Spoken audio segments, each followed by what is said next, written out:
I think a lot of people are wondering if now is a good time to buy a home or not. I mean, interest rates have been rising. They're higher than they've been in years. So recently I did attend a capital markets update with David Batney, who's the EVP of Guild Mortgage.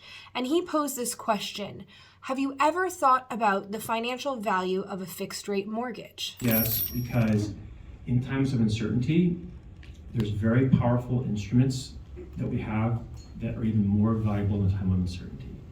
And what I would say that we don't talk about enough is the financial value of a 30-year fixed rate loan that you can prepay at any point in time. It is the most amazing financial instrument you can get because it's a heads you win, tails you win.